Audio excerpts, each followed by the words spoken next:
Hello and welcome to the Dojo Research Marketing Podcast by Exposure Ninja. This week we're starting episode 1 of our Marketing Strategies for 2026 series, and we'll be talking about brand marketing strategy. I'm joined by CEO of Exposure Ninja, Charlie Marchant.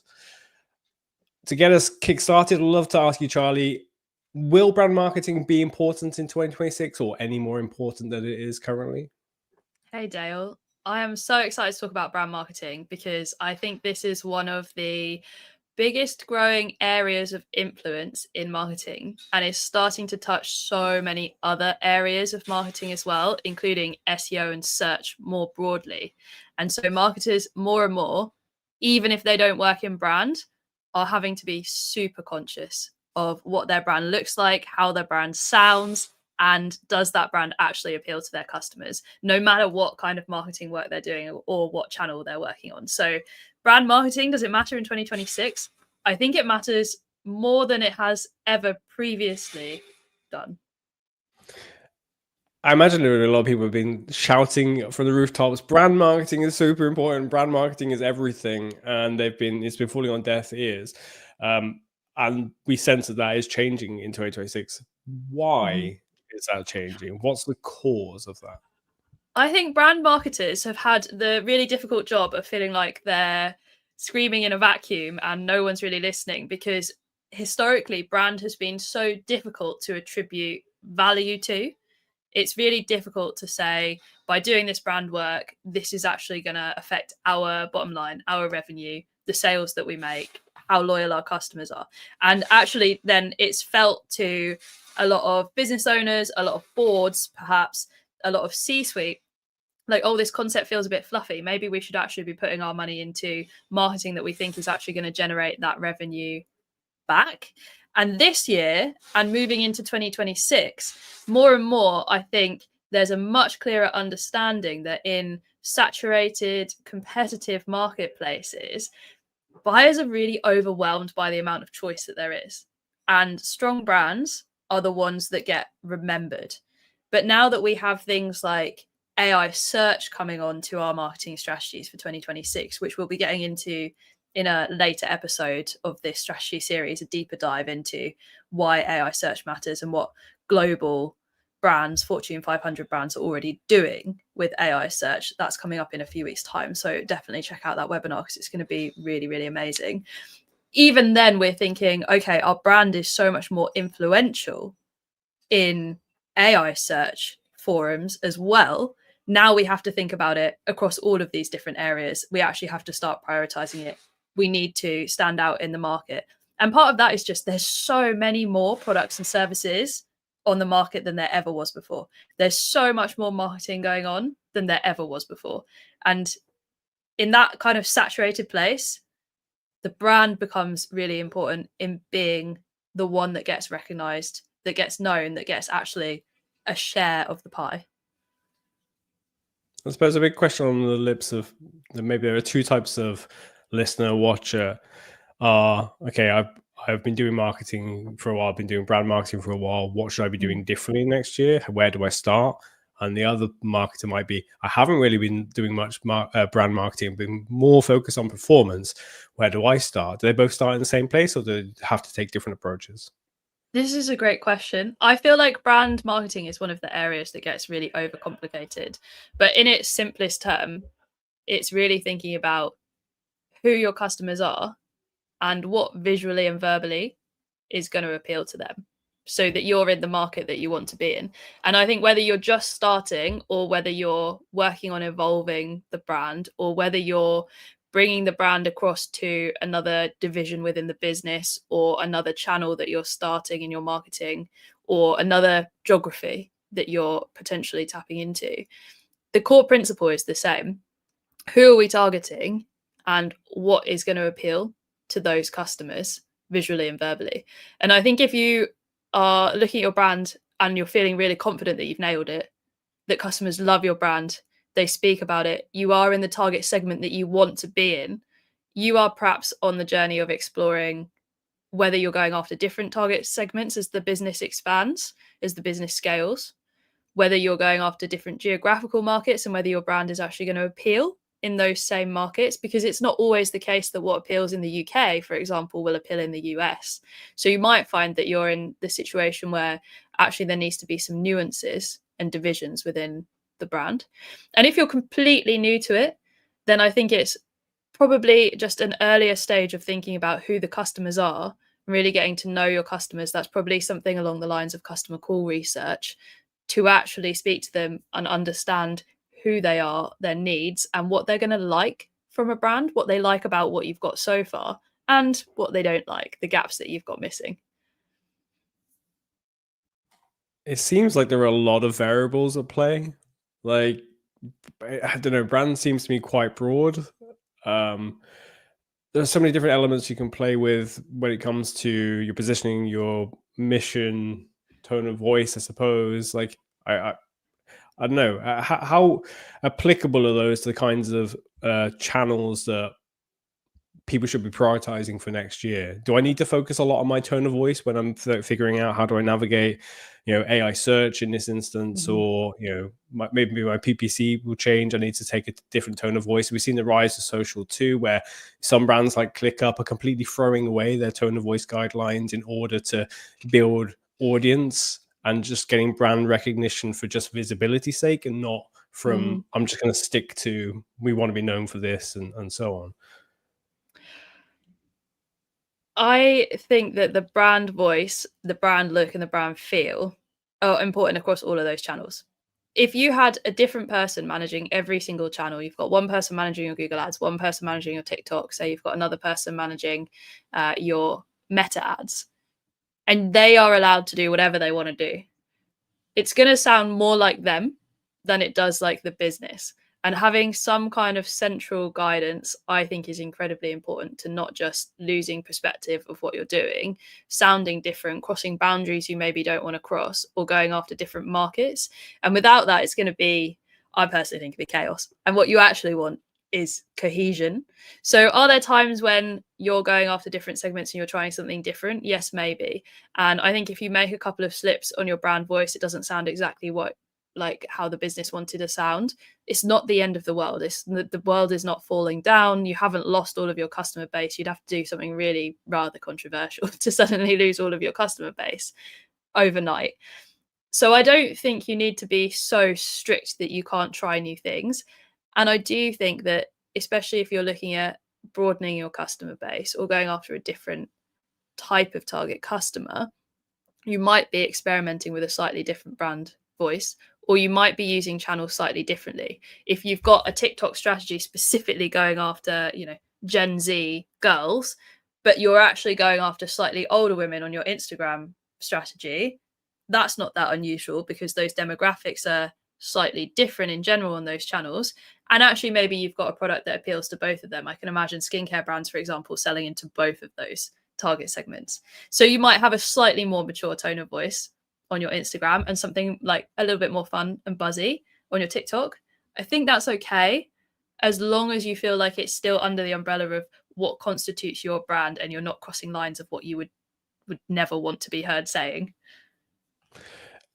And does that, I suppose that's where you get the differentiator between, a brand house and a house of brands, where you might have very similar products where one of them might suit a completely different audience and therefore needs a completely different brand strategy. Yeah, absolutely.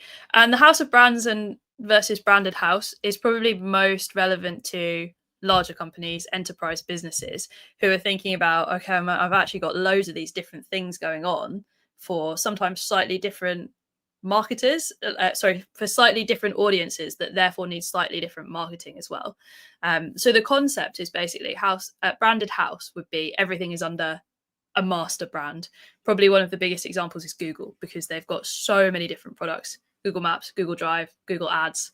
Google Ads is being used by businesses. Google Maps is being used by everyone and their dog who's trying to navigate their way around a city. Slightly different things, but we think of them all under the Google ecosystem. Same with Virgin. They've got Virgin Money, Virgin Media, Virgin Atlantic, various different parts of their business as well. So the great thing about that is, if you've got a really strong brand like Google and Virgin do, you actually have some sort of consistency in design. you've already got trust that you've built up by being a known brand, and they're keeping that trust there. And it's kind of a bit more efficient. You've only got one brand to build. You don't have to think about all of these different ways of building brands. But it does make it harder to target those different audiences, because you don't want to go too far off what your brand voice, your brand look actually is. You want to keep that trusted brand. The other side of this is what's called a house of brands. Separate brands that come under one parent company. So one of the biggest examples being Unilever, Unilever own pretty much everything, don't they? Come on. They own Dove, Ben & Jerry's, Hellmann's, the mayonnaise, various other food and beverage type things, various other cosmetic type products as well. This kind of makes sense in that they're targeting totally different audiences. So those might be all consumer goods that they own, but actually the target for those products is very different. And there is a bit more protection in doing something like that, in that if something fails on one of those products, it affects that brand rather than the whole of Unilever. So you've got a bit more flexibility to develop the personality, the market niche, and also take risks with certain brands and products rather than them all affecting your parent company.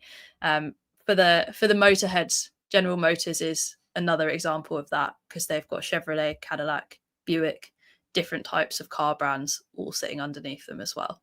So there's pros and cons to both of those approaches, and that's really when we're thinking about brand at larger enterprise scale, and whether you've got lots of different markets going on.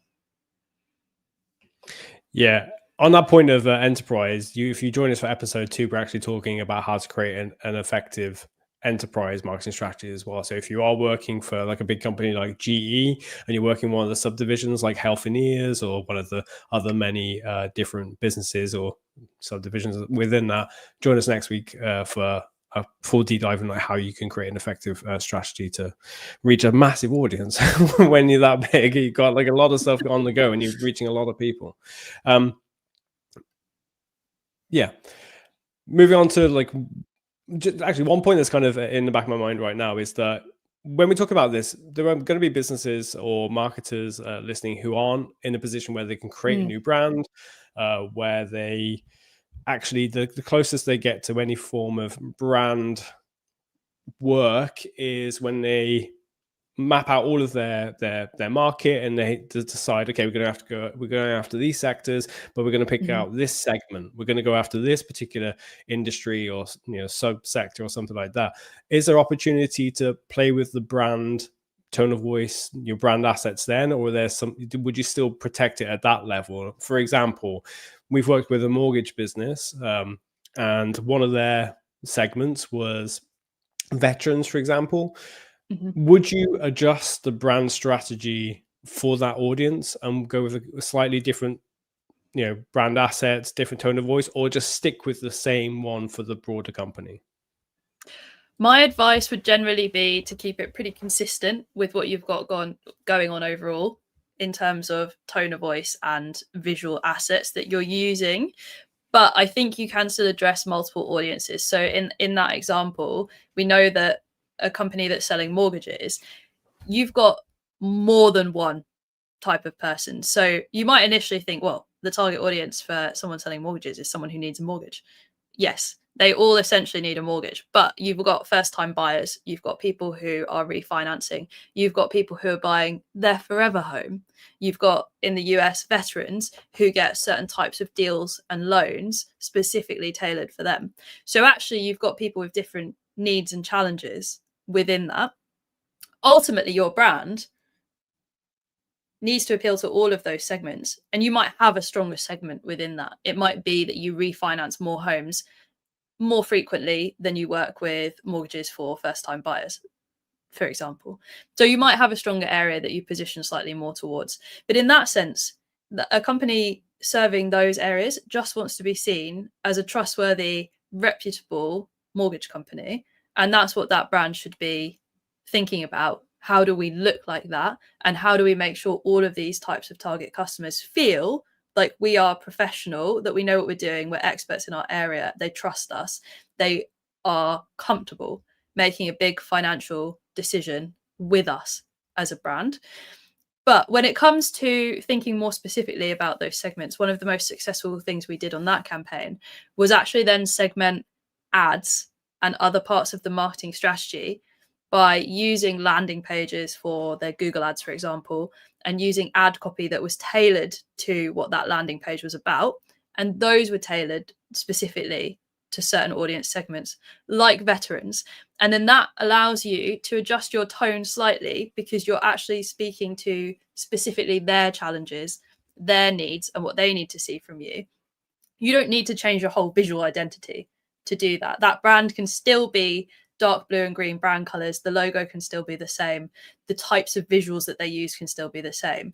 But you can actually address those pain points in copy on your website more specifically. You can address the CTAs to that customer more specifically, and you can make slight tonal changes if you know there's certain words or phrases that those kinds of customers use. And you don't need to change your whole website to do it. So in those examples, I think you can, but you don't need to think of it as like, oh, I need 4 different brands going on for these 4 different customer segments. You can still use one brand and keep it within that broader look and feel of what the business is doing. Before we go on to talk about like how you actually market a brand, how you communicate this brand to the world beyond just picking your your brand codes, your logo, your colors, and things like that. Before we get on to broadcasting it and taking it to the market, are there any kind of like fundamentals you think that owners of the brand, which may just be a marketing manager, head of marketing, or a brand marketer within a marketing team, are there any fundamentals they need to cover off before we do go on to talk about like what's working well today and how they can create a strategy for next year? Yeah, you mean like what underpins the decisions they're going to make about the brand? Yeah. Absolutely. I think they definitely need to be clear on the target market and who those customers are. And I know that sounds really generic and basic, but actually a lot of businesses really struggle to know exactly who their target customers are. And it's fine if you think, okay, well, they're women aged, whatever, 30 to 50 living in the UK. That's broad because you actually need to have an understanding of what those women need from your business. And are they buying because you're selling something that's inspirational? Are you selling on a dream? Or are you selling based on a need or a pain point, something that they definitely are going to have to buy because it's part of their daily life? So I think thinking about the motivations behind the customers is incredibly important as well. The second part is you do need to know the business's overall strategy, at least for the foreseeable future. Because if you've actually got a board, a C-suite saying we're going after a different target segment, we're moving away from that target segment, or we're moving up the food chain, or we're broadening out to different target segments, that's not going to be your current customer.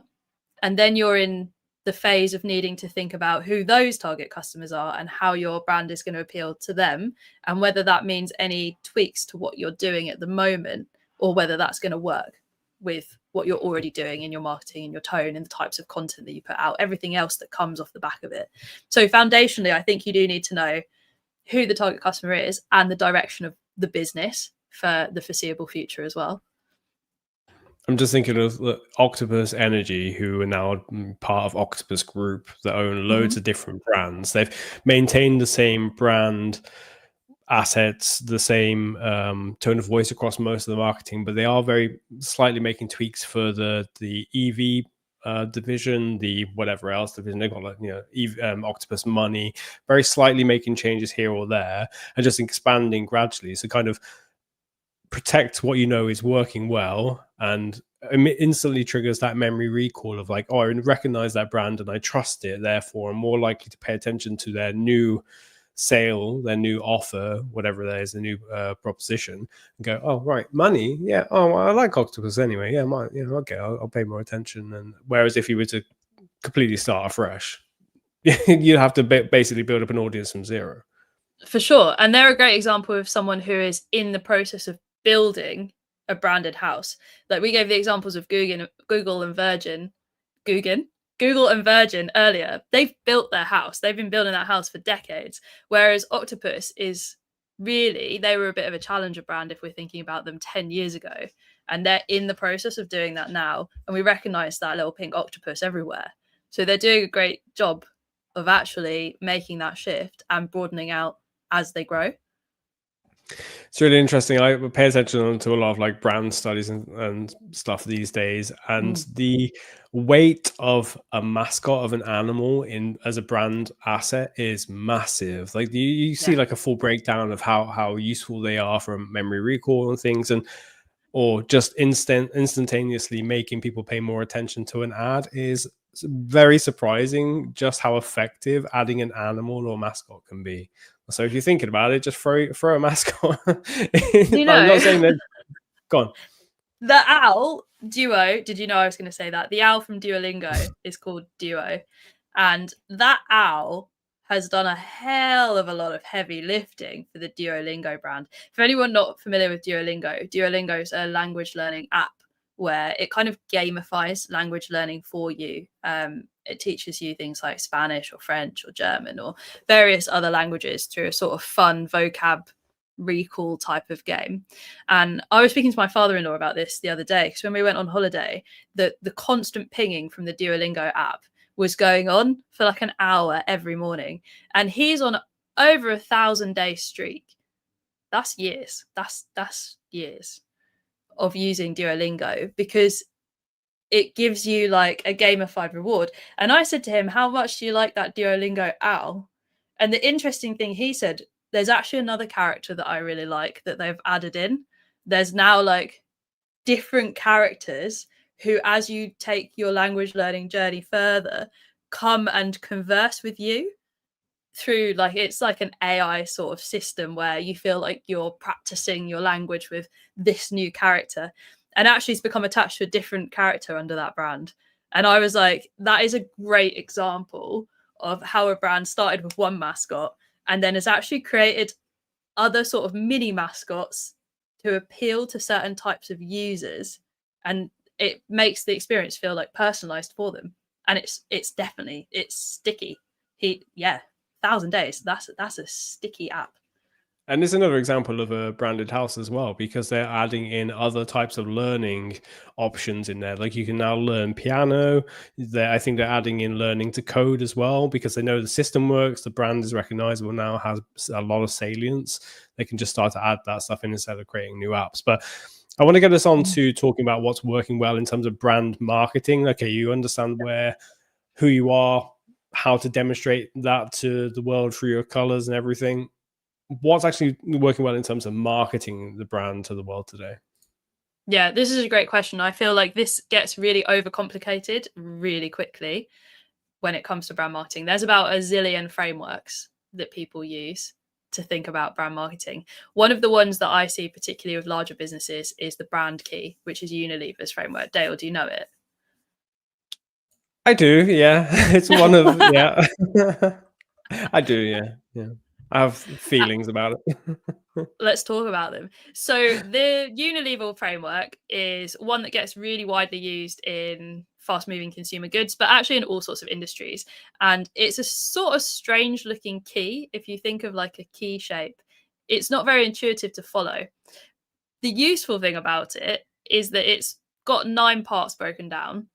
And if you were thinking about your brand and trying to build it from a blank piece of paper, I do think it's a good place to start. So let's just jump into what those 9 look like, I think.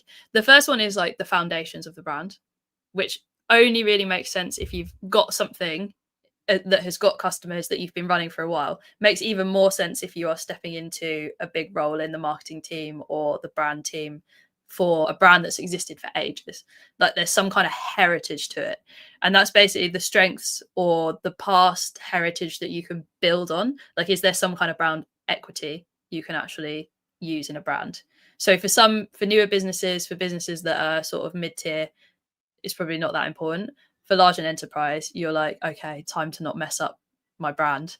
The biggest recent example I can think of was Jaguar's big campaign that was 2024, just last year, which was like a massive rebrand that totally threw away their foundational heritage, which is essentially British luxury, appealing to a market of older men who are more likely to buy Jaguar cars, and tried to go like really hip, really young, really Gen Z. It was called the Copy Nothing rebrand. If you have a Google, you'll immediately see it looks absolutely nothing like what Jaguar's marketing did, and all sorts of things happened. The CEO retired, that raised a few eyebrows off the back of that campaign. It was really widely criticized for going totally against the foundations of the brand and who their target customer is, because it was a bit weird. Totally the opposite is maybe Nivea, who I love. They're a brand that my mum has used since like the beginning of time, and they've got like 100 years of brand equity around being like super trustworthy, really care driven, and probably one of their most recognizable assets in this whole market is going to be like their blue pot or tin. I think it used to be a tin that just has Nivea in white written on it. And I remember my mum uses it now, but she's used it her whole life. And even she was like, you know, here's your first pot of Nivea when I was like age 12. And there's something about having things like that that can't be underestimated. And you may be thinking like, oh man, like really want to move away from what a previous brand team's put in place. Like, is this that important? Should I just change the blue tin? Those kinds of things, though, really, really stick in people's minds. And if you have something like that, I would say don't kick it out the door. Yeah, I've been doing some learning this year about marketing, about brand, and one of the main kind of lessons we had to take away from that was you are, as a marketer, as a brand marketer, look at the brand all the time, and it's really easy to just get bored. Like, okay, I'm so bored of using the same colors all the time. But your customer probably thinks about you like 0.5% of the time in a year. They don't think about you very often. They may use you a lot, but they don't think about it. Sometimes it's through habit, sometimes it's through necessity, whatever it is. They're not thinking about you. So if you change it when they come back to being in market to purchase whatever it is, whether it's a product or if it's FMCG or if it's a service, you know, come back into the market to buy a mortgage or remortgage, sorry, I'm probably going to, you know, shop around to see if there's a better deal. If Halifax has changed their colors to bright green, I'm not going to remember them, and I'm going to walk past their place in the high street. I'm going to just be looking around like, where is? Well, I don't know where it is. So protect what you have, lean into it. In actual fact, like one of the lessons in there as well was an example, a case study was from, I think it was Hennessy. They were talking about, okay, we have this really, really old brand and a lot of people know it and we want to protect that, but we also want to reach a new audience. So they just took it and ran a twist on it and did some partnerships with some artists and things like that. Love that. To do a twist on the brand, but protect the name, protect the color slightly, but, you know, cover it with glitter and just do something new. Like you'll see that nowadays, brand partnerships between two different brands is a great way to reach a new audience, new segment, new market, whatever it is, new geography, whilst protecting what you have and making it fun too. You can do both. We just don't want to mess too much. Protect the history, protect everything else. And I think a brand marketer should be the keeper of those keys, right? We experience it, just you and I. I'm like, oh, I've seen this. Our brand font looks a bit boring. Let's just change it to a new fun font. And you have to say, yes, like, no. Do it. No, you're like, we've used this font for 10 years. We're not just changing it on a whim. You actually have to think these things through. But that is what the brand managers, the brand marketers should be doing. Like, let's not just throw it out because there's a new fashion of what, you know, font looks cool this week or this month. Let's actually think about who remembers that brand. And it's probably more people than you think who would actually have the recognition of it if they saw it again. And actually, I think one of the biggest danger points of someone coming into a brand marketing type of role is you want to make a name for yourself. So you're like, I'll just change the brand. I'll just rebrand. But actually, you should only be rebranding if you have a really clear reason and strategy for doing so. And if there's already equity in the brand that you've got, you should be so careful. And I honestly think it's no bad thing to take the role as defender of the brand rather than attacking the brand and feeling that you have to change it. to make it something different or to put your stamp on it specifically, because actually it should represent the whole business. Right. Anyway, we've only done one of these 9 keys. We've got way more. So the second one is competitive edge. Who else is in this market and what makes the brand look different? I think we all think about that. You want to be memorable. You don't want to just be average looking. So you do have to be a little bit different. Target audience, who you're trying to win. We've already spoke about customers. And then customer insight. What do they actually want, need? What do they care about? So you've got your demographic, but then you actually have to think about what that demographic really wants. Then it gets a bit more complicated and convoluted, I think. And that's when we go into things like brand promise, what you're actually promising your customers, what you're doing for them. That kind of thing comes up in marketing strategy, business strategy all the time, and it overlaps with brand. The brand benefits, like, why are you better than someone else? How does this benefit the customer? What's good about it? And then I think what gets really interesting is when we get to reasons to believe, which is the brand key, Unilever's way of saying, like, proof points that you're really credible. But I quite like you seem to hate this phrase, but I like reasons to believe, because I think there is a big part of brand that is just inspirational, that is just making someone feel like that's the brand for me, that like take your breath back a little bit feeling. And some people are probably thinking, look, I run a cybersecurity firm. There's no, like, I'm not taking anyone's breath away here. But that feeling is a different kind of feeling for those types of businesses. That's a safety feeling. How do you make someone feel safe and confident and comfortable? Tell me why you're raising your eyebrow about reasons to believe, Dale. I just think it can be a little bit overstated at times, depending on the framework, depending on the business, just how important businesses think they are to customers. Mm-hmm. I think, one of the examples that I had in my training was about Starbucks' mission statement, which I can read out for you now, is our mission is, with every cup, with every conversation, with every community, we nurture the limitless possibilities of human connection. Whereas the customer's like, can you just give me a mocha? I come to you because I recognize you, and I know that the last mocha I had was actually pretty decent. I trust you to make that same mocha again. Now I'm in a different town. It doesn't have to be as dreamy. There's often talk about like the brand story. You can have a brand story, but just don't overthink how important you are.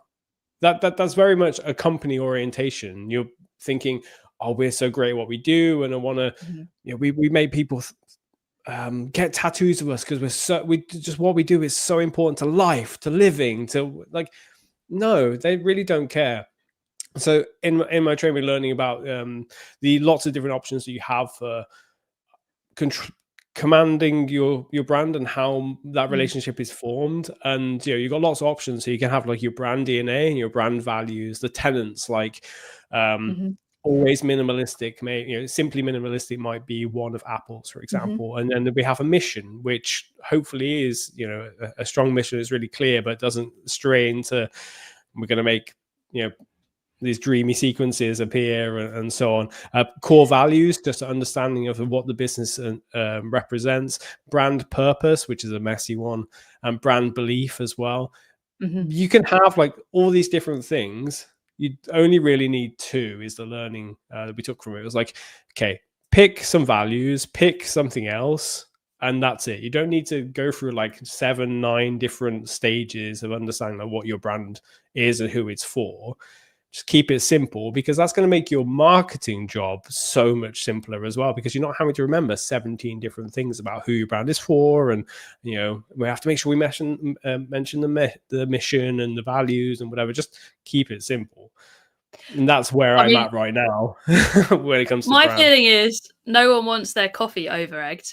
There's doing something that's aspirational, and then there's doing something that's cringy with your brand, and it's quite a fine line, because in that Starbucks example, like, that is moving into cringy for sure, but there's plenty of ways that Starbucks can be aspirational, and that's more just thinking about like the reasons why people come and buy from you. Sometimes people buy in coffee because they just want like a quiet moment in the morning, right? They want to just jot down in their journal what they're doing for the day, organize their thoughts. Sometimes people coming and buying a coffee because they've got a mad project on at work. They need some caffeine. They've got to get this out the door this afternoon, and they're in that post-lunch slump. Or they might, there's so many different scenarios, like bonding with friends, giving your mum a break and taking her away from the day-to-day of what she's doing, like sheltering from the rain. There's so many different ways you could use that to create something aspirational that appeals to why your customers actually come to buy a coffee from you, without having to be like super cringy about the whole thing. And I think actually, like an exercise like this, 9 points is a lot of points. We're only on 0.7. 9 points is a lot of points, but sometimes I think having this on paper is just a way to get stuff out of your brain and eventually into a distilled version of what are we doing. And sometimes you've got to write down all of those ideas before you decide, like, okay, that's a really good one. Because for every 10 good ideas, there's 9 rubbish ones, always. Well, on that point of getting through it and thinking things through and better understanding like who you are and who you represent as a brand marketer or as a marketing leader, should we go through those final 2 parts of the key, or do we move on to how to actually create this strategy? Let's do both. So final parts of the key, brand values, I actually think is very important. But this is both an internal and an external brand marketing thing. So brand marketing people think of themselves as entirely external focused, entirely on the customer. But actually a company's marketing and their brand, the employees are followers of that brand too. They are part of it. It represents them. And I think brand values very much come back to the behavior of the business and what the business cares about. And that doesn't always, for example, we're a B Corp. That doesn't mean that we make loads of business and money from being a B Corp. It actually doesn't matter to the profit of the company at all. But it's important to the people in the business that we're actually managing ourselves in a sustainable and ethical way and thinking about our processes and who we buy from, because that's what we believe businesses should be doing. And I think those kinds of values, they do have to come across in your brand. Last one, brand personality. I quite like this one because this is the characteristics your brand has that people associate with you. And I actually think the brand needs to come to life in a way that people feel like they're interacting with it, or they feel like it represents them. And sure, not everyone's carrying around like Aviva or like Compare the Market tote bags or whatever, but there are some brands where people feel like, I really associate this with who I am.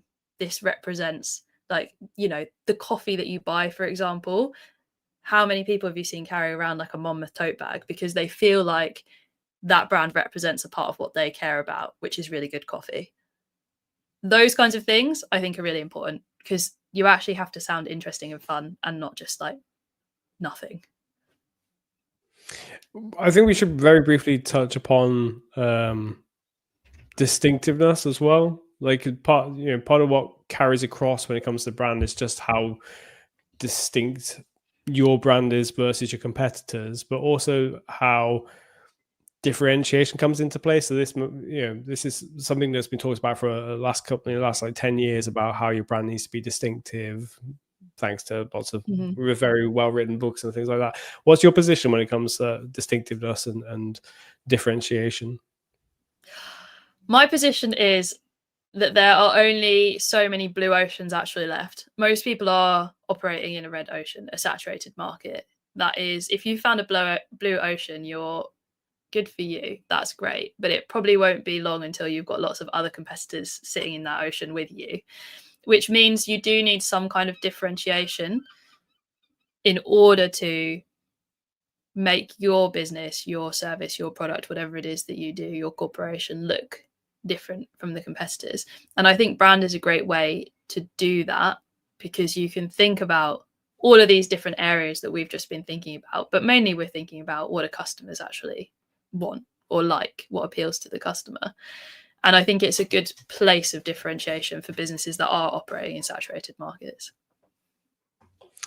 I have to say, like, this one of the learnings I took from this year and my studies have been around unique value proposition and differentiation. Like, I've always been very firmly in the camp of like, if somebody else is doing it in our industry, I don't want to do it.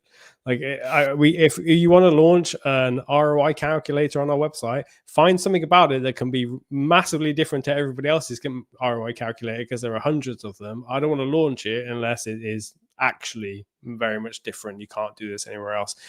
Whereas now, taking up my studies on board and thinking about it a lot more, the lesson is you need relative differentiation between you and your competitors or your products and others. You don't necessarily have to be like a completely unique, nobody else can match this in any fashion or form, brand or product or service, because it's very hard to do. But if you can point out how you're different in some ways, like we are a leading AI search agency. I think there are very few agencies that can match our capabilities when it comes to helping clients get their brands featured in ChatGPT and AI overviews and AI mode and Claude. I think there are very few agencies that can compete with us on that. The differentiation is that we've got the time versus the other agencies. Like we've been doing this for 2.5 years. Like we were one of the first, probably the first agency to start telling people how to do it. And that's our relative differentiation. It's not that we're the only agency doing it, because there are lots of them, but I think there are very few that have 2.5 years of experience, and that's what sets us apart. Sorry to make it about us very briefly.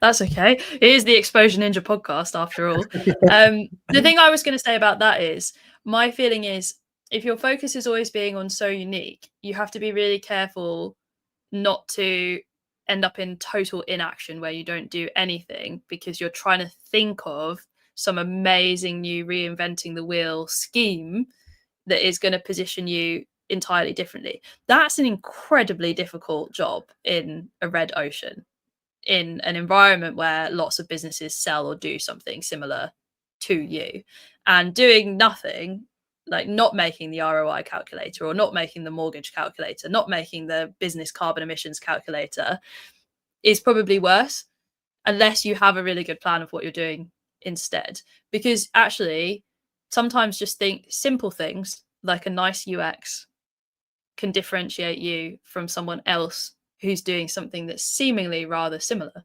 Actually, you've made the customer experience feel so much more simple because it's actually really clean, really nice looking. It works. Whatever it might be, that's just one example.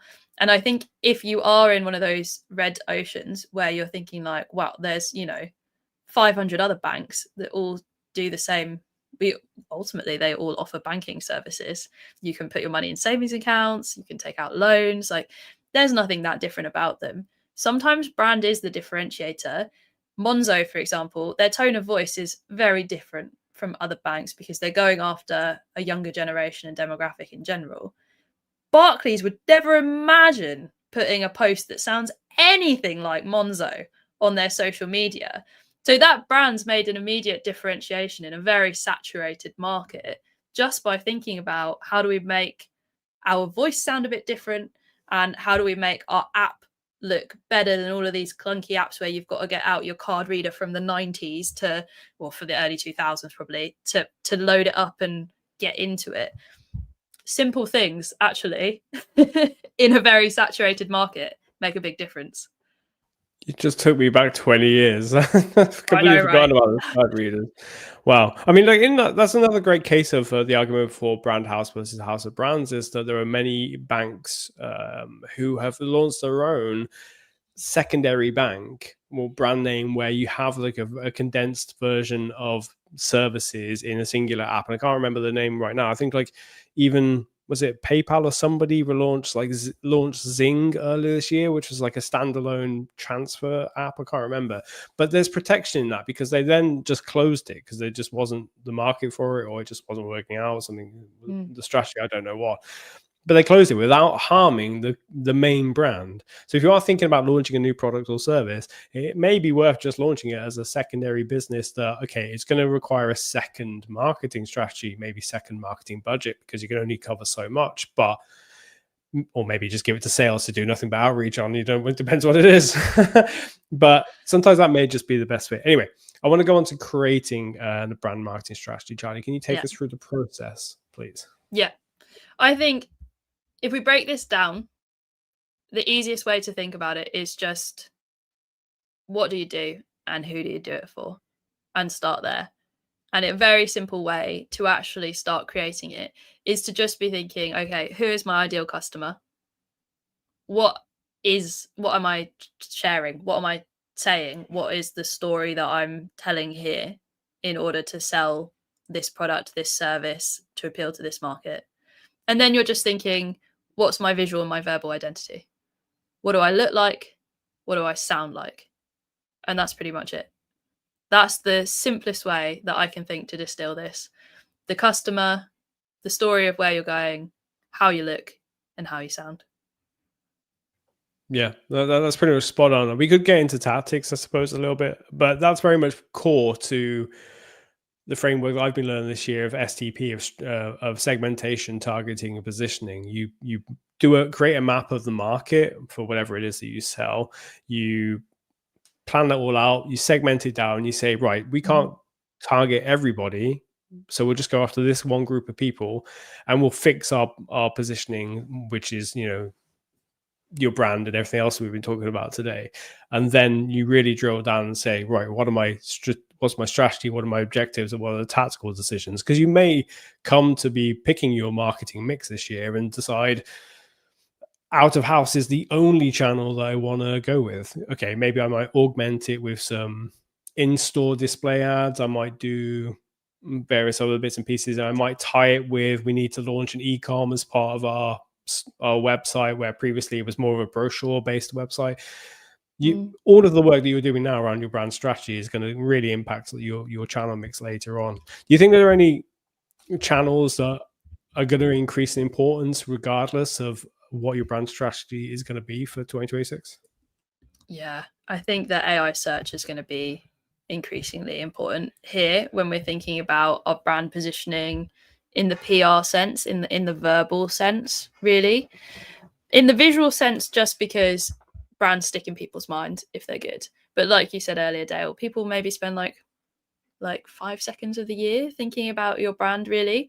So the visual impact is quite important in that sense. When it comes to AI search, so much more importance is being placed on how your brand is spoken about, not only on your own website, but on other people's websites. And that's the kind of PR you do, you know, what news articles you show up in, what influencers talk about you, what people say on review sites about your service or your product. All of that actually goes into representing how AI search then produces content, how it speaks about you and your business and your brand. And I think that is incredibly important, which is why at the beginning of this episode, I was really saying 2026, it's going to be so much more important to think about brand marketing alongside AI search, because many businesses are now strategizing for AI. Most have already started when we're talking about larger enterprise companies. And now many more are thinking, how am I building this in for 2026? His strategy, and your brand comes into that. So I think it's going to be even more impactful than it previously was. I hadn't intended to, but I very quickly want to just flag one of the tools that we're using to measure some of the brands that we're looking at this year, and it's called Peak. I hadn't intended to do this. I'm having to just kind of do it on the fly. So I'm just going to bring up one of the businesses that we're tracking just for the fun of it. Is it in here? Let me just double check. Last 7 days. Okay, let's just share the screen and you can have a look. The reason I'm bringing it up is because just what you were saying there, Charlie, about brand visibility is measured within here as well.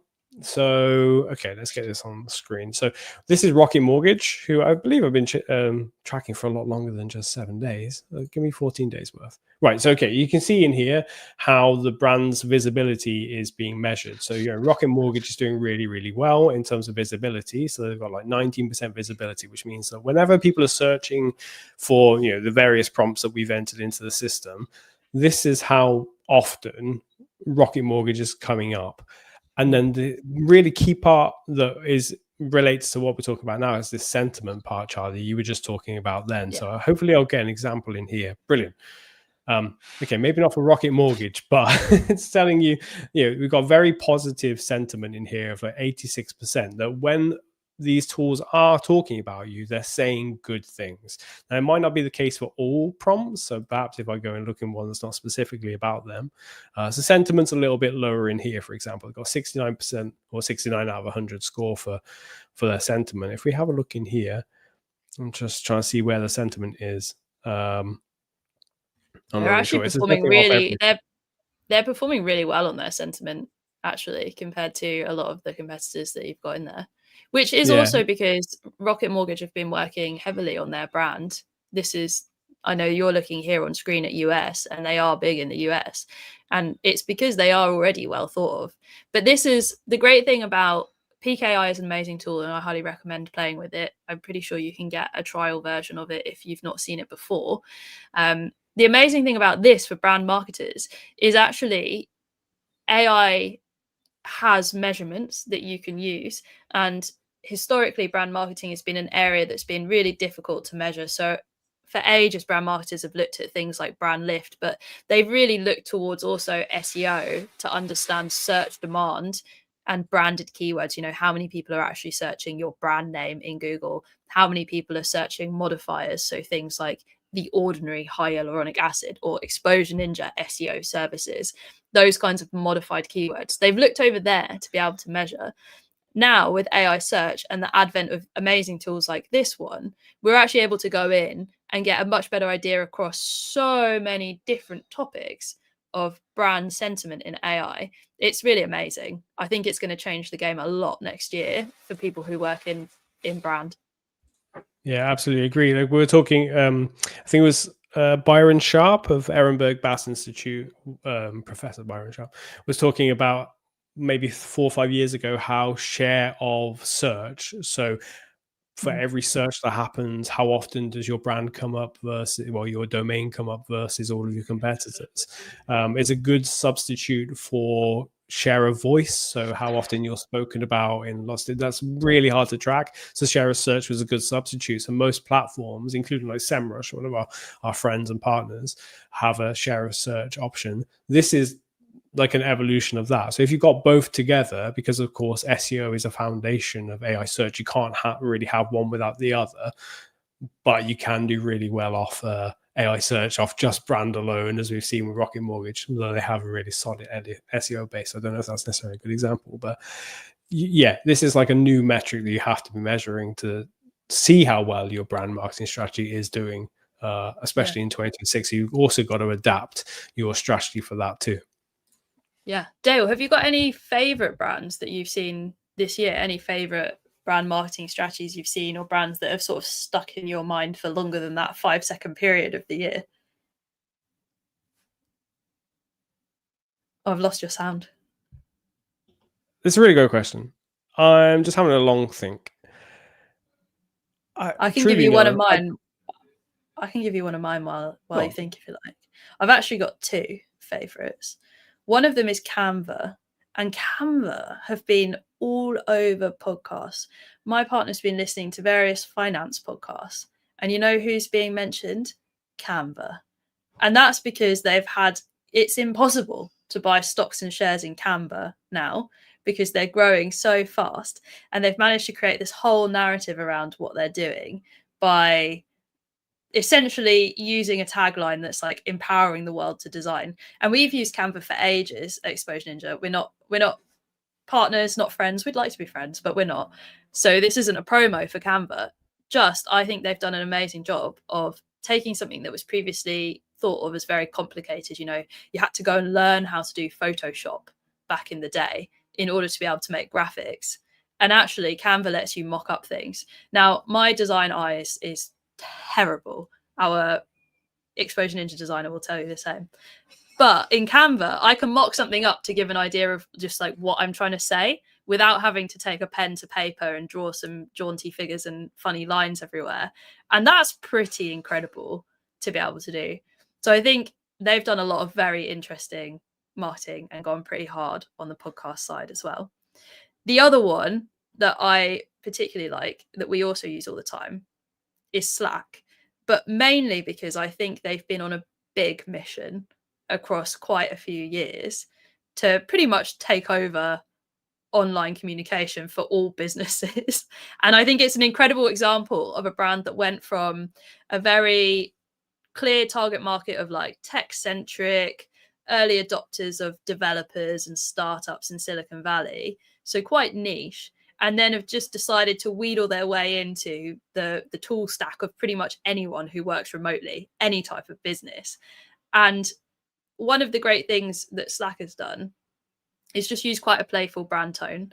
But if you look back on, you know, what their logo looked like 5 or so years ago, it's not hugely different. But if you look at it, you're like, it does look kind of old school. It almost looks like a grid line checkers.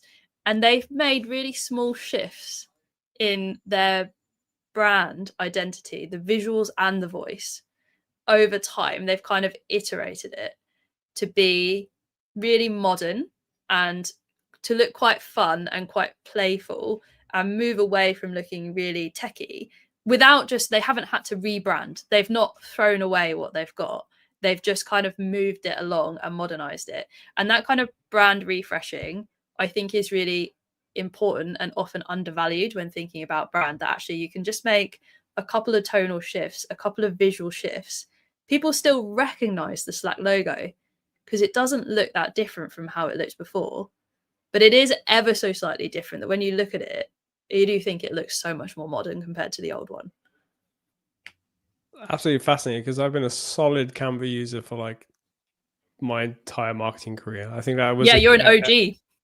I think actually it gave me a bit of an edge as a marketer at the beginning, because I was just like, I can do all this stuff, like I can do it, I don't have to go to anybody else. It's great.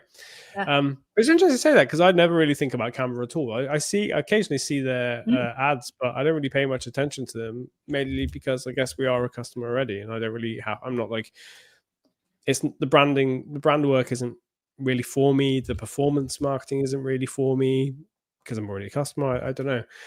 I just thought of two brands that I look at a lot of brands, so I'm quite obsessed with just looking at lots of different things and just trying to take lessons from everything. I'd say that just as a consumer at home, the two brands that stuck out to me this year are not necessarily ones I buy from.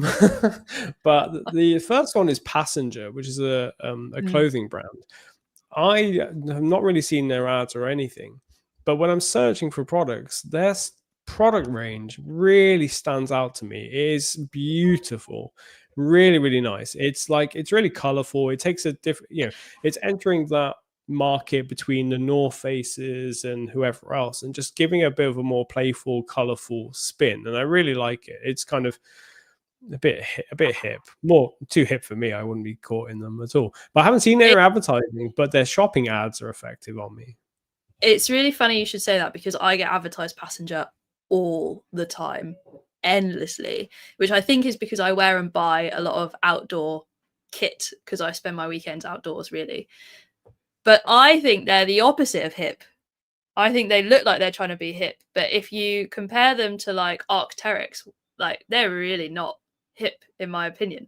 But loads of people love them.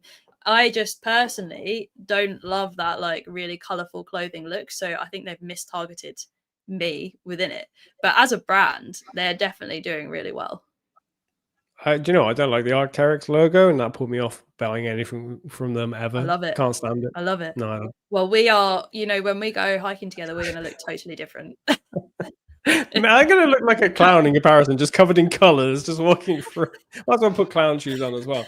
The other brand, sorry, before we do finish, because we're getting to the end of this, the other brand is Guinness. Like, it can never fail with me. It's, if you open up my my phone and look through my photos, most of the ones I take of brands and posters of bus shelters and stuff will be Guinness. Like the most recent one, I think I was waiting for a bus, and it's just somebody holding a pint of Guinness and somebody saying, "Good time for a Guinness." And that's it. Simple, effective. Love it. Love it. They just know their brand well. They know what to stick to, and that's why they're now the UK's. I think it's the UK or England, the biggest beer brand. They like took over all of the others, because I think they just stuck to what they stayed true to their brand assets. They stayed true to their history and everything. Didn't overcomplicate it, so it's just easy to remember. And Nice. they're in all the key places as well. Like they're promoting their Guinness 0.0, their 0% in, you know, all of the Rugby World Cup, the men's and the women's tournament was covered in their kind of stuff. And I think that's picking out the right kind of segmentation as well. Like, you know, we want to reach this particular audience during this particular activity where beer is drunk a lot. Let's just dominate the advertising there. Makes total sense. Anyway, we're getting a bit long on this one. Any final thoughts to share, Charlie? I think just if you are working in brand, you're working in marketing, and you're looking at the brand and you're thinking, okay, what am I going to do with this?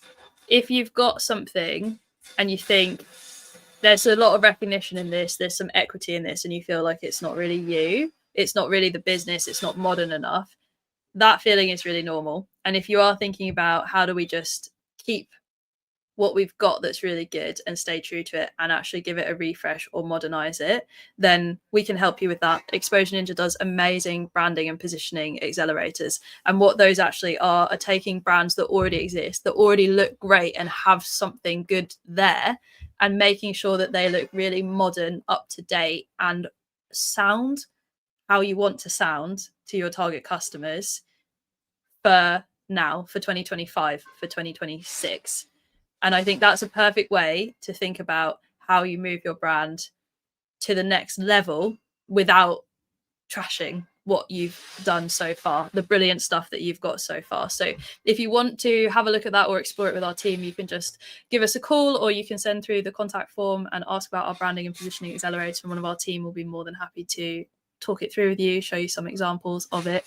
If you're thinking, well, what would that look like? I really think go and have a look at what Slack's logo looked like now versus before. And if you think that looks 10 times better and you're thinking your logo looks closer to what old Slack looks like, that's how you know you need it. Love that. Brilliant. Let's end on that one then, shall we? Thanks everyone for joining us. You'll be able to join us for episode 2, where we'll be creating a enterprise marketing strategy next Friday, or you get it via our website at exposureninja.com/podcast. Take care and see you all then. Bye.